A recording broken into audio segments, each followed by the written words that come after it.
These are Chris Griffin's worst ever moments in Family Guy.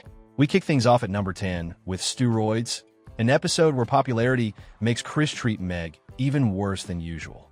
Chris's story begins at school when he and Meg encounter Connie D'Amico, the most popular girl. Connie makes fun of Meg and a CD she gave her. Later, Connie decides she needs a new challenge, and she sets her sights on Chris, a known loser, with the intention of making him popular. She surprises him by asking him on a date. To her surprise, he is genuinely nice to her and compliments her, which throws Connie for a loop since no boy has ever treated her that way. The next day, Chris and Connie make their relationship official, and Chris's popularity skyrockets. He undergoes a major transformation in both his style and attitude. At his party, Meg, hoping to finally be friends with Connie, is told by Chris that she's not invited, calling her not cool kid material. While Meg spends the night crying, Chris is caught making out with two other girls. Connie is furious, but Chris dismisses her, explaining he has grown past the need for Connie. Humiliated, Connie seeks help from Meg, who agrees to assist after Chris hits her with a javelin. The two plot their revenge by broadcasting an embarrassing video of Chris's Buffalo Bill impression to the entire school. Humiliated, Chris is rejected from the popular crowd, and Connie's status is restored. She thanks Meg and immediately goes back to hating her. At number 9, becoming homecoming king spells trouble for others and Chris run. During a lonely lunch with his friend Neil, Chris overhears that nominations for homecoming king are in. Believing that popularity will solve his loneliness, he decides to run. Lois worries he'll be heartbroken when he inevitably loses, but Chris is genuinely excited. To everyone's surprise, he wins homecoming king. The next day, Chris celebrates, while Meg, Brian, and Stewie worry he's going to be the victim of a prank. Brian and Stewie investigate and discover that Chris's classmates voted for him out of pity because they believe he is special. They decide not to tell Chris, but the newfound popularity has already gone to his head.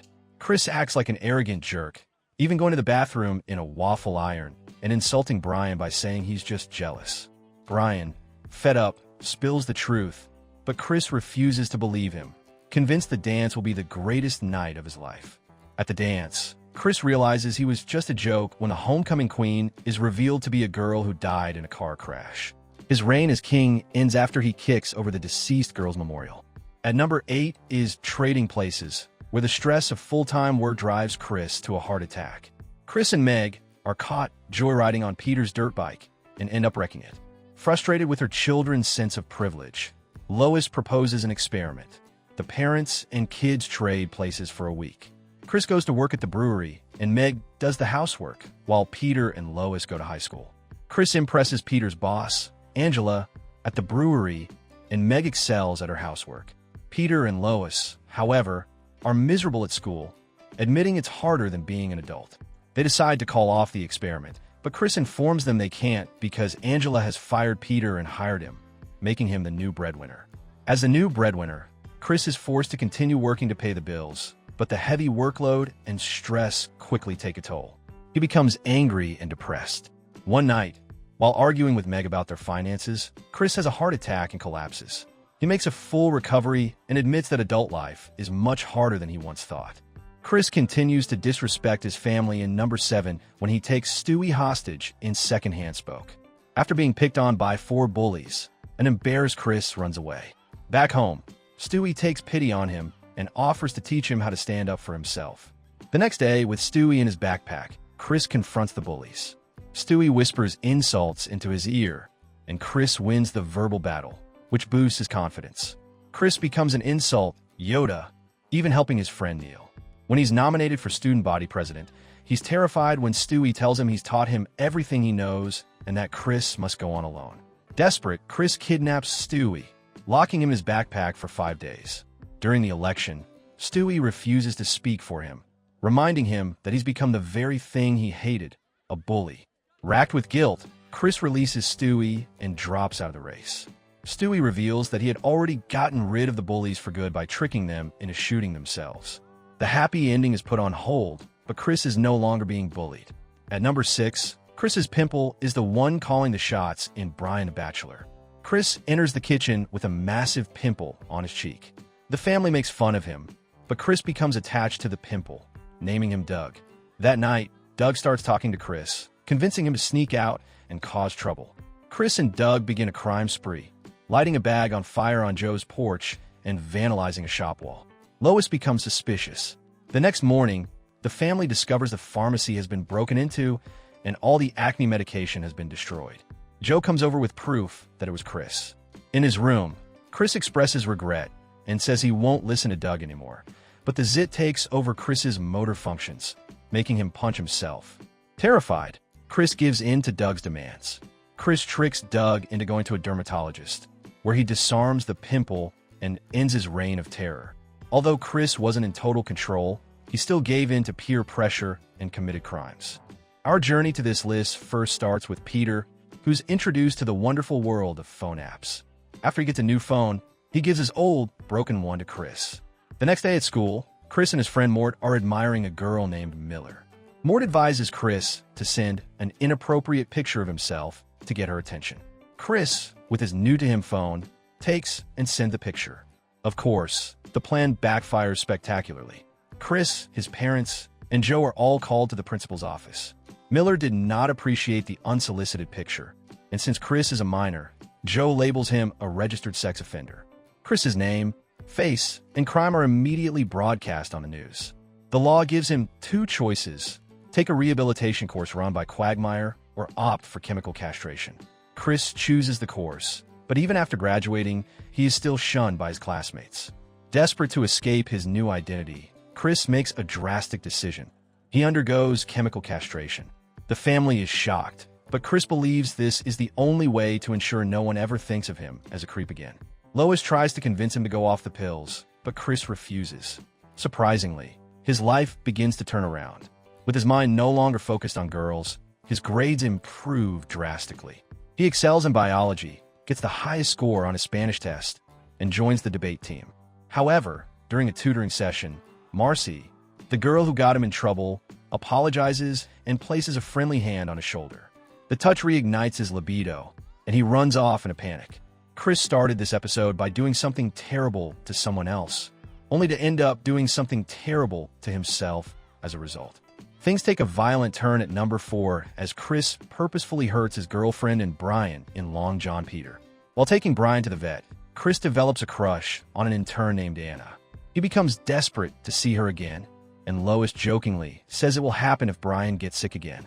Chris takes this literally, returning home to intentionally injure Brian.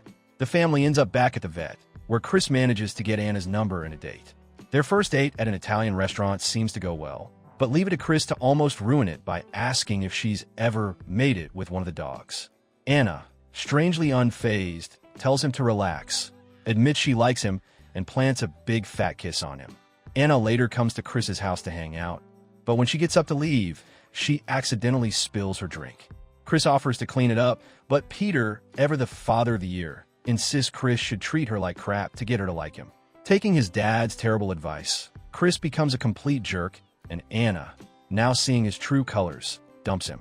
Heartbroken, Chris goes to Lois for advice. She tells him to find an excuse to see her again. So Chris, once again, intentionally hurts Brian. He sees Anna, apologizes for his behavior, and they reconcile with another kiss.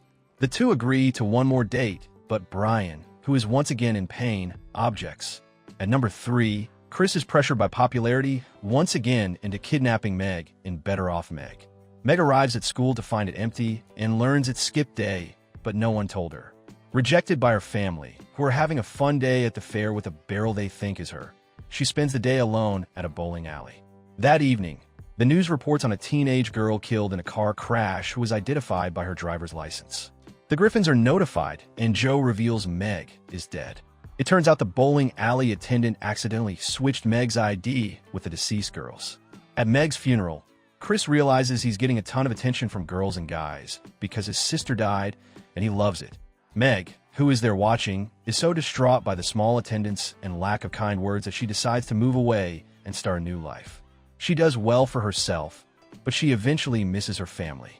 Chris, who is now living the high life as the cool kid with the dead sister, gets a call from Meg, who is alive and well.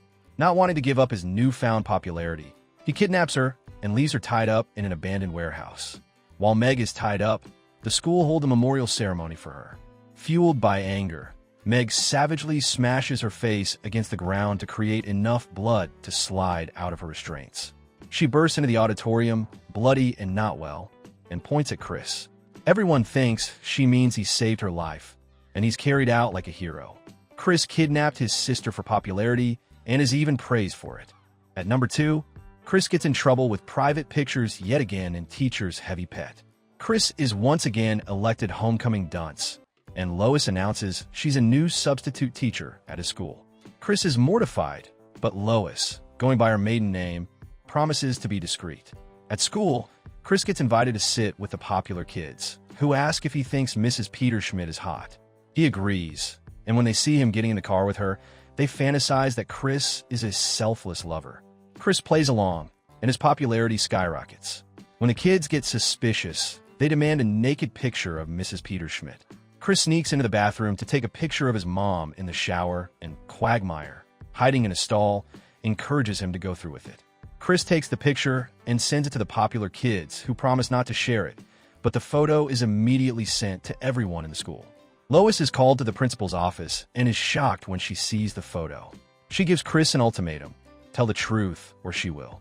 He comes clean to his peers, but Lois, seeing his reputation vanish, valiantly backtracks and corroborates his story. She ends up serving 6 years in prison for having a relationship with a minor, and Chris's popularity soars. Finally, at number 1, Chris continues to bring the hurt. Only this time it nearly kills Stewie in Brian Griffin's House of Pain. Chris sneaks into Meg's room and reads her diary. The two scuffle over the book, and their fight spills into the hallway, where an oblivious Stewie becomes their victim. The two siblings check on him and see that he's still breathing but has a large gash on his head and is vomiting. Chris and Meg take Stewie to his bed, worrying that he's unconscious. They try to hide his injuries from Lois with a cowboy hat and by doing a terrible ventriloquist act. The next day, Peter discovers that Stewie has been unconscious, but instead of helping, he admits to having knocked out all of his children at one point or another. He agrees to help them hide it. The family brings Stewie to Brian's television show with drawn-on eyes and a stick to make his arm move. Everyone buys it. After what seems like days, the trio checks on Stewie, whose head is now bruised and swollen. Meg begs them to take him to the hospital, but Peter has one last trick up his sleeve. Lois's first instinct is to try to cover it up, but she finally agrees to go to the hospital. This was a worse moment for Chris, Meg, and Peter.